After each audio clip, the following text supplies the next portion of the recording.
walked with them through the writing process, and a community advisor who has also worked with them on some grammar and just some little revisions toward the end.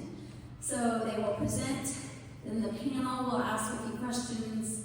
They will field those questions, and then we will open it up to the audience. So if you think of questions along the way, keep them in mind, but also listen, because a lot of the questions get answered as the panel starts to ask, or she may answer it in the process.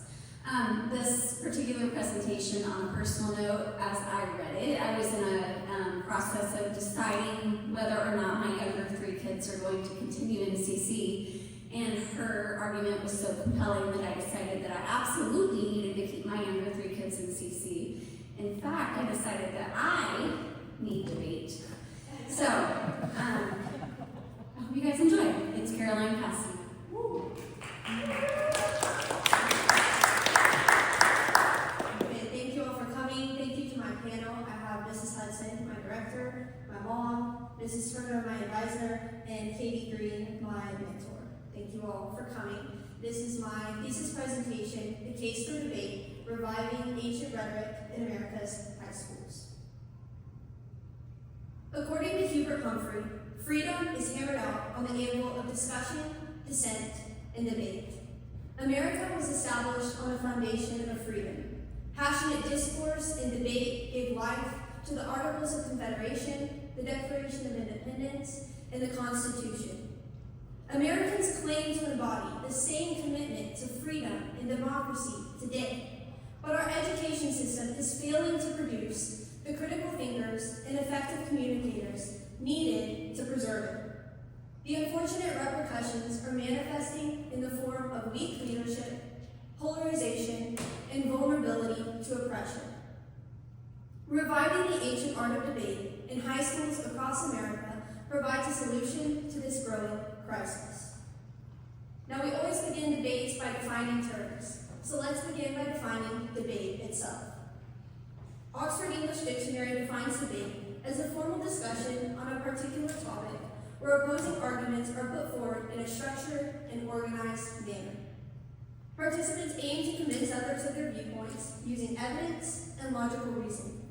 The team policy debate format is particularly conducive to high schoolers. As a pedagogical tool, debate dates back to ancient Greece, with the sophists Protagoras, Socrates, and Aristotle as its earliest pioneers. Romans like Cicero also valued and exercised the arts of rhetoric and debate. Since Roman education focused on training young people to be strong leaders and public figures, debate was used to foster critical thinking and public speaking skills. During the medieval period, debate became a tool for exploring humanism, philosophy, theology, and politics in universities across Europe. Today, rather than serving as an integral component of education, debate functions as an elective or extracurricular activity. Therefore, the participants consist of the elite and a small minority of students who are already relatively confident in their rhetorical abilities. To combat growing inadequacies in modern education, America must act. That's why all states should require a minimum of 2 years of high school debate credits due to its unique ability to equip students with skills that enhance critical thinking, interpersonal communication, and positive character development. First, let's talk about critical thinking. Well, the concept of critical thinking is constantly referenced as a necessity for all members of a democracy. American classrooms are failing to equip modern students. According to a survey conducted by the Reboot Foundation, 94% of people believe critical thinking skills are extremely important. Despite acknowledging its importance, 86% of people surveyed believe critical thinking skills are lacking in the public at large. High school debate provides an antidote to this thinking crisis. Students develop strong research skills through the debate process. They learn to locate, analyze, synthesize, and recall large bodies of information. They also learn to detect bias, identify misinformation, and evaluate the credibility of sources. They're not just going up there and presenting their ideas and opinions, They have to support their claims with facts and empirical evidence. This enhances their civics education because they're learning about the branches of government, they're reading American documents, and they're learning about the overall function of a democracy. Another positive outcome of debate is improved thinking. Debate challenges students to construct logical and thoughtful arguments concerning the harms caused by the status quo and advantages produced by changing a policy. Policy debate promotes problem solving and innovative thinking, since it involves developing a detailed plan as a solution to the problem in question, including a mandate, agency, enforcement, funding, and timeline. Requiring students to build a realistic plan of action exposes them to the complexities of the issues our nation faces, which fights idealism. It also shows them that there is rarely a solution to any problem that doesn't inherently bring negative consequences. Because they are required to rapidly process and analyze arguments within the time constraints of debate, students also experience increased mental agility. During a cross-examination, debaters are often challenged with unexpected questions, forcing them to think quickly on their feet and form logical responses. Debate also leads to open-mindedness. According to American author and professor Adam Grant, the core skills of learning are an open mind and a critical eye. Critical thinking is refusing to accept ideas at face value. Don't believe information until it is verified. Openness is refusing to reject ideas at face value. Don't disbelieve information until it is falsified.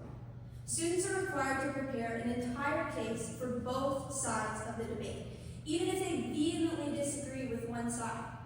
This helps students to be able to see strengths and weaknesses in both sides of an argument. This helps them to be skeptical of radical ideas and extremism. Then, when they're listening to a podcast, or reading a book, or watching the news, they have a critical eye and an open mind. Quote, preparing young people to understand diverse viewpoints, develop empathy, and navigate inequities in service of a healthier democracy is worth the work. Requiring debate in high school is a crucial step towards improving the U.S. education system. Currently, our educational system is predicated on the acquisition of knowledge, not on the development of independent critical thinking skills. For most of modern education's history, knowledge was a much more valuable commodity than it is today. And that's because people had no access to most of the knowledge in the world. But as information becomes more readily accessible and AI continues to advance, the critical thinking skills to discern what is true, what is valuable, and what is reliable are of utmost importance. Debate develops higher level thinking, moving up Bloom's taxonomy, going beyond knowledge and comprehension to application, analysis, synthesis, and evaluation. Modern education teaches students what they should think. Debate focuses on how to think. Enhancing critical thinking skills through debate would have far-reaching impacts on our society. It has been shown to improve academic performance. According to Stanford, studies show that students who participate in debate score higher on every section of the ACT and SAT than non-debaters. Beyond academics, debaters are often found to be exceptional leaders, workers, and citizens. Forbes published an article saying, if you want to find the young people who are going to lead your company, look for former debaters. A study conducted by LinkedIn in 2015 found that critical thinking was one of the top skills 91% of professionals believe leaders need to succeed. Debaters are better citizens because they have an understanding of how our democracy actually works, and they're able to discern truth in a sea of information. It also leads to informed voters and contributing jurors. Furthermore, a citizenry that can think critically is difficult to oppress. Debate equips students with the critical thinking skills that are so clearly lacking in society today. Now let's talk about interpersonal communication. Throughout American history, the power of written and spoken words by great authors and orators has shaped democracy and civil rights in this country. In recent years, American citizens and leaders have lost the ability to communicate ideas in a respectful, rational, and productive manner. Debate provides an excellent opportunity for high schoolers to improve interpersonal communication skills. First, debaters are effective communicators. Like I said earlier, they begin every debate by defining terms, so they know what they're actually debating. They also learn the art of persuasion, learning to appeal to logos, logic, ethos, ethics, and pathos, emotions. Debate is strictly timed, which forces students to be concise in their speaking. They also learn to explain complex ideas to an audience that hasn't researched the issue to the same extent that they have. It also is an excellent opportunity for students to improve their delivery skills. A 2014 Chapman University survey ranked public speaking as the #1 fear among Americans, above heights, financial problems, and even death. Since debate demands that students articulate their ideas in front of judges and classmates, it serves as excellent public speaking practice. The ability to speak to an audience is a valuable skill that is necessary in the workplace and many social situations. Numerous testimonies of high school debaters attest that debate changed their lives by ending their study. In contrast to America's recent presidential debates, high school debate fosters a respectful environment. High school debate facilitates structured, respectful disagreements in a controlled setting. Students exercise fundamental communication skills like listening, taking turns, and not interrupting. The National Speech and Debate Association claimed, "The best debaters are the best listeners." Students learn to avoid ad hominem attacks, which are arguments directed against a person rather than the position they are maintaining, and instead they refute the validity of opposing arguments. In the cross-examination portion of a debate, debaters must remain respectful and resist the urge to be combative. After a debate, judges assess the debater's performance and provide feedback, teaching students to humbly receive constructive criticism. Naturally, these skills contribute to respectful, everyday conversations and diplomacy. Debate can revive the lost art of respectful disagreement in this country. Team policy debate necessitates teamwork. It is a 2v2 format. They practice dividing workload, sharing information, compromising, problem solving, and ensuring their arguments align with one another. They must determine which arms are we going to use, who's going to do which speech. This process requires humility and self-awareness. During the debate, partners must quickly communicate their thoughts to each other through notes, problem solve together, and construct speeches together. For the sake of relationships, leadership, and even democracy, we must be teaching people to communicate effectively. But ultimately, as Christians, the most critical application of effective communication in this life is to tell others about Jesus Christ. In Matthew 28:19-20, Jesus commands believers, "Go, therefore, and make disciples." Without the ability to effectively communicate, persuade, and lead others to truth, this is an impossible task. Debate encourages and equips students to speak up, share their stories, and defend their beliefs. As a local challenge director, Joe Span said, "This is so important because the fate of the world quite literally depends on the words of their testimonies." Now let's talk about positive character development. In Norms and Nobility, David Hicks asserts, debate teaches not only the felicities of speech, but an intellectual courtesy and honesty, as well as a poise and confidence in address that splendidly dramatize the union between the idea and the deed. Beyond acquiring skill sets, debate experience positively shapes character development. It holds the power to not only strengthen a student's view of himself, but to strengthen his ability to engage with others from a place of compassion and respect. The youth must be given a vehicle in which to develop positive character. Lecture models paired with textbooks on screens do not provide students with ample opportunities to put these attributes into practice, to learn from success and to learn from failure. Studies show debate increases students' confidence and self-esteem by 39%. A mental health crisis plagues American teenagers, and bullying in schools and on social media platforms is rampant. Because debaters develop the skills to speak persuasively, defend viewpoints, and engage in discourse, they often experience increased self-confidence. Debate empowers students by helping them conquer their fears and by building positive self-esteem. More importantly, it's not simply self-esteem for their appearance or social standing, but esteem for their thoughts, communication skills, and hard work. Then, later in life, when the stakes are much higher, they believe in themselves and their ability to operate under pressure. While it builds confidence, it also builds humility. Speaking in front of an audience and participating in cross-examinations can be a humbling experience. Trust me, I know. Inevitably, everyone, even the popular and smart kids, will make mistakes and misspeak in debate, which teaches students that nobody is perfect. The debate process promotes strong work ethic and discipline. It requires time management.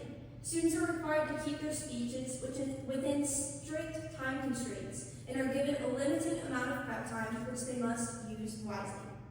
It provides an excellent opportunity for students to practice self-assessment. Following a debate, competitors analyze strengths and weaknesses in their performances. Through self-evaluation, discussions with teammates, and feedback from judges, debaters identify flawed logic, weak evidence, and ineffective delivery. Students take that feedback and determine where they can improve next time. It also promotes truth-seeking and integrity by forcing students to explore both sides. Students learn to not be biased towards their opinions or their parents' opinions, but to seek the truth. The unpredictability of debate builds mental resilience and adaptability by placing students in the discomfort of inevitable unknowns and curveballs encountered throughout a debate. Debaters must stand at the podium, push through, and stay collected even when it is hard. As AI continues to evolve, our education system must adapt to teach skills to kids that will distinguish them from AI.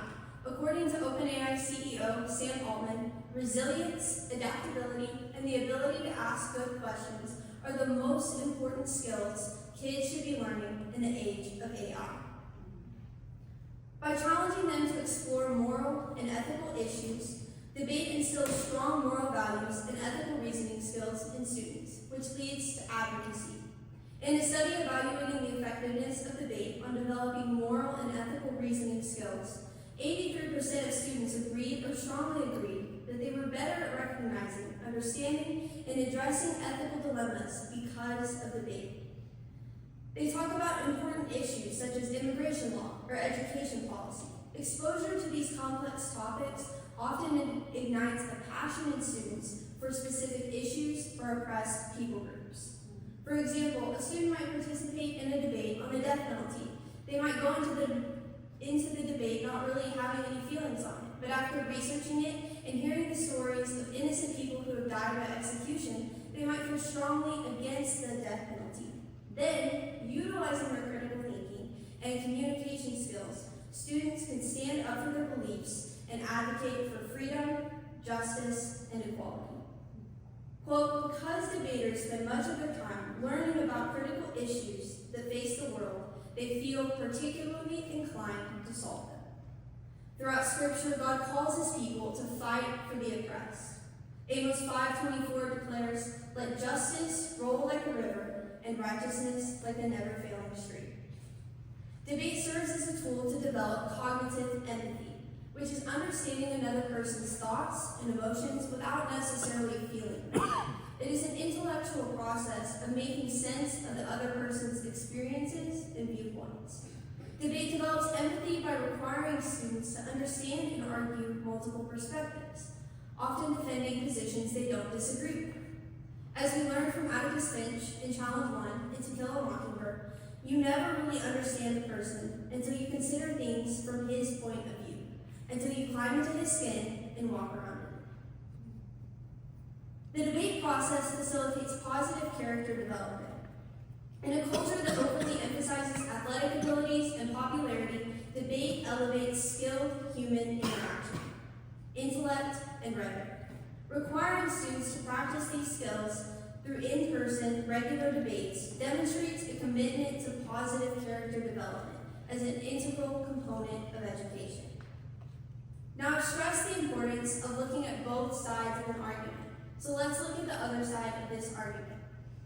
So some might say, what about implementation? Teachers aren't trained in debate, they aren't expert debaters. But programs like Classical Conversations have shown that you don't need to be an expert debater, you don't need to be professionally trained to facilitate debate. It also does not require more funding, time, or teachers, just a reallocation of those resources. Now, what about the stress? Yes, while debate can be stressful, it is also an excellent opportunity for students to conquer their fears. American high schoolers experience stress related to tests, competitive sports, and other subjects, and that is accepted because society values the inherent values of those experiences. For most individuals, adult life inevitably demands the discomfort of interviews, public speaking, and stressful work situations. Exercising these skills in the debate setting offers you regular practice in a safe, less consequential environment. Now, what about division? Wouldn't introducing debate cause more division? No.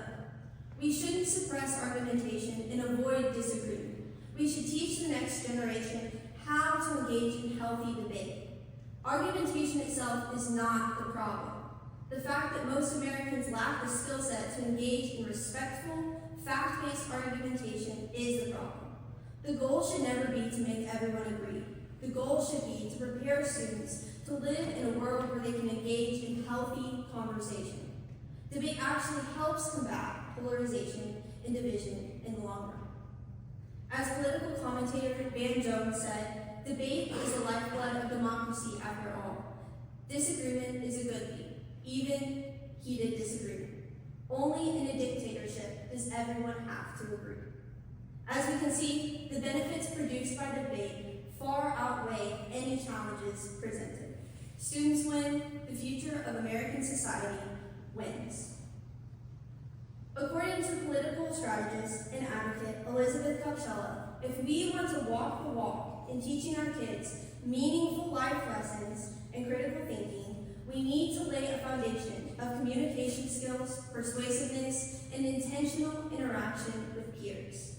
Debate in the classroom offers students what other core subjects cannot.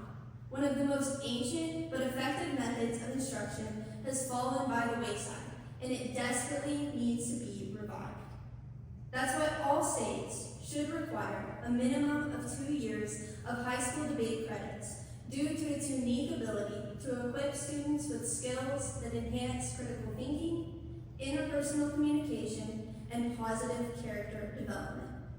The impact reaches beyond the individual and beyond the current generations. From dinner table discussions to presidential debates, American society will reap the benefits of an investment in skilled research and rhetoric. The skills and experience cultivated will birth strong leaders and citizens who will protect and preserve democracy. High school students crave a space to sort out their identity, to have their voices heard, and to prove to themselves that they can do hard things. Ultimately, these experiences empower youth with the confidence to share their faith and defend the oppressed. Watching the quality of education in this country decline, Americans are crying out for change. Maybe what is needed is a return to skilled rhetoric, a return to in-person human discourse. In modern America, the great thinkers of mankind, Aristotle, Plato, and Socrates, are endlessly studied and quoted. But maybe students need to not just study those great thinkers, but to learn like those great thinkers. Maybe it is not what they learn, but how they learn. Thank you.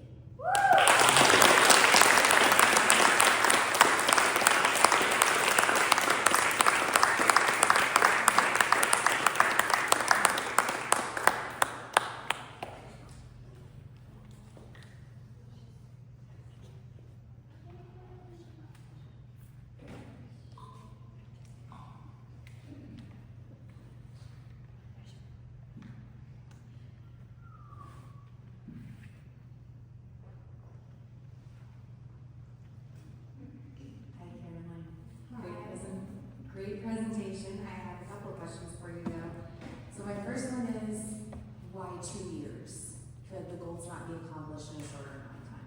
Yeah, so 2 years, that's 4 semesters, so that's about 4 debates. And so anybody who's done a debate knows that those first 1 or 2 times that you're doing it, you're really just learning the terms and the format and the flow. So like in classical education, they talk about the grammar, dialectic, and rhetoric stage. And the grammar stage is where you're just learning the terms. So those first 2 debates, they're still in the grammar stage.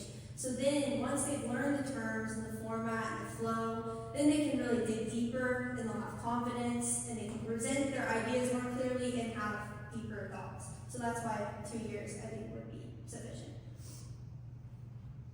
Another question I have for you is, wouldn't the debate style that you're describing maybe oversimplify some really complex issues because the format of it requires students to only prepare a for or an against? Do you think that would oversimplify it?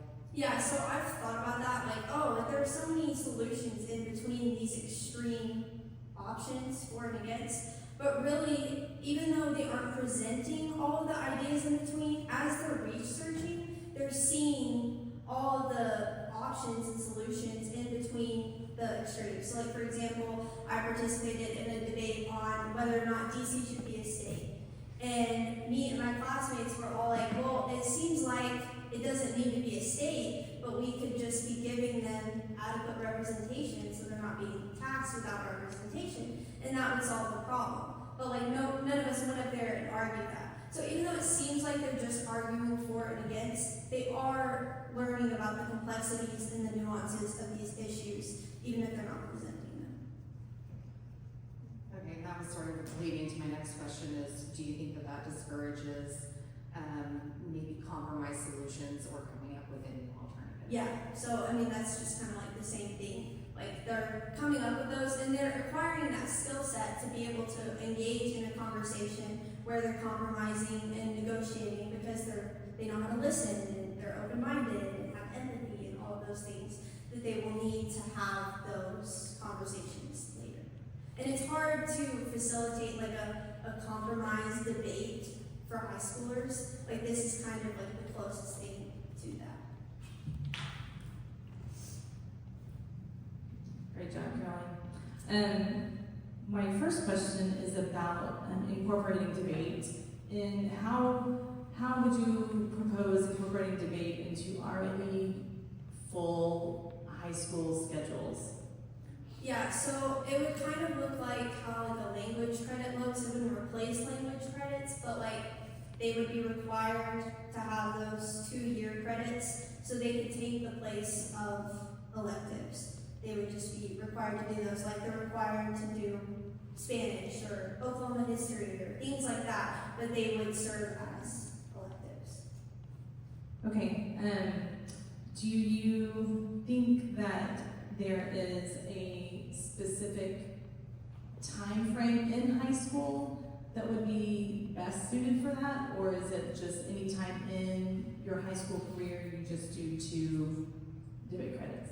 Yeah, so my thought would be to do it the freshman and sophomore year, and then if you have a student who just really likes debate and wants to try different kinds of debate and really dig into it, they can keep doing debate as an elective in those junior and senior years, but they have their credits that they need to graduate.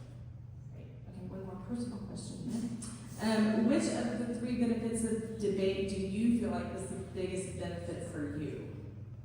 Definitely communication skills. I would definitely rank death and financial problems and all of those fears over public speaking. Even though I don't like it, I definitely think it's made me more comfortable with public speaking. Good job. Great job. So that kind of follows up with Mrs. Turner's question, how have the skills acquired during your years of debate transferred to other areas of your life? Yeah, so like we said, the public speaking. Another thing is like just building confidence. Like, I think debate has really built my confidence. And just like I talked about mental resilience. I mean, I think I've even seen that playing tennis. Like, compared to my teammates, when I like make a mistake or something, like I feel like I'm less flustered than my teammates because of my experience with debate. It's like, oh, this this isn't that bad. Like, nobody's cross-examining me. Like, I'll be fine. I can push through. And so I definitely have seen those benefits in myself. So I know you had a hard time choosing a topic. You went back and forth between several different things. What made you land on this topic in particular? Yeah, so I think, it's kind of fuzzy, but I think it was going and watching and judging some debates last semester. Like, I got to watch your class, the freshman debate, and our sophomore class debate, and then I went and judged another debate at another campus. And I really, like, being on the other side of it, got to see, like, all of the benefits. Like, oh my gosh, this is, like, a really good thing that they're doing. They're going to be using these skills for the rest of their life. And so that's what made me end up landing on that topic. And I love debate myself, so. One more question for me. What about the kids who are less motivated students, just in general, and think they wouldn't like debate? Do you think that they would still reap the benefits that you've described? Yeah, so, like, the unmotivated and disinterested, and the ones that probably aren't going to put as much work into it. I mean, debate is like anything where you get out of it what you put into it. But even the ones who don't put that much work into it, they still have to go up there and present whatever they have prepared, and they'll see how that goes. And so I think they still get those skills from just being forced to participate. And then in my experience, when a debater goes up there and it's not a good experience because they haven't adequately prepared, they are motivated to prepare better next time. And then, I mean, I think if you asked almost everyone in this room that has participated in debate, they would say that it was a positive experience and that they enjoy debate. All right, good. I have one more question per the peer pressure from your mom. What is your favorite debate memory? There are a lot to choose from. Andrew dancing with the podium is definitely up there. But like a little sweeter memory is my first debate. I was new to this campus and I was very nervous. And I'm gonna start crying. I know. All of the older students, they came in and they were so encouraging, and it was just such a confidence builder to me, and I really needed that. And so now I've gotten to be on the other side of that, and they're sitting right there, and I really enjoyed those experiences. So yeah. All right, we'll open it up to the audience. I didn't expect to cry.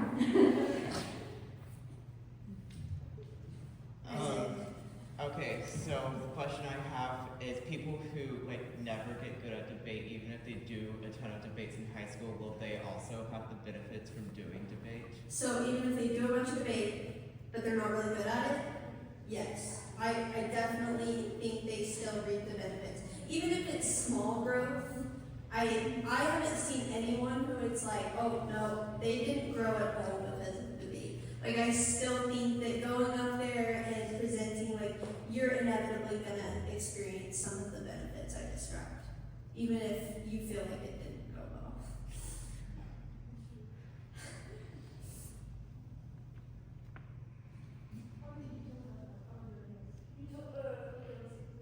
So, compared to Socratic dialogue, how do you think debate is more beneficial compared to that and other forms of learning how to communicate? Yeah, so discussions, we've done a lot of discussions. The thing about discussions is you're not coming prepared and you're not researching. So there are things that are, there are other benefits to that, but I think it's definitely harder to incorporate in public schools because then it's just everyone talking, and it really is them just presenting their opinions and ideas. So you don't get those same benefits, and they're not researching. Yeah. Any other questions? David?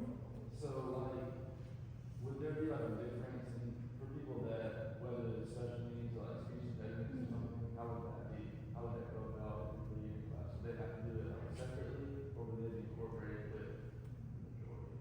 Yeah, so I mean, it'd be kind of like any other subject where it's gonna be adapted to what the student needs. I mean, math or science doesn't look the same for every high school student. So, like in certain cases, yes, it could be like adapted to work for them, or some modifications could be made. Or like they could be put on a bigger team and they could just contribute to the preparing part, but not actually go out there and present. I mean, I think schools could get creative with it. But yeah, I mean, it would look like any other subject where it would look different for every kid, but most kids, they would do that 2 years in the 4 debates. Would you say that it would also be important, because of where we are as a country now, to incorporate that into higher education, not just in high school? Yes, How would absolutely. you go about doing that? Yeah, so I don't know how exactly it would look in higher education, because obviously I haven't been yet. But I do think that should be the goal. I think that this could be a starting point, and then we could start integrating debate into other subjects like civics or history, and then incorporating it into higher education, and even like the lower grades. Like, could they start trying to debate in elementary school, like things like that? But I think this is like a good place to start. Anything else?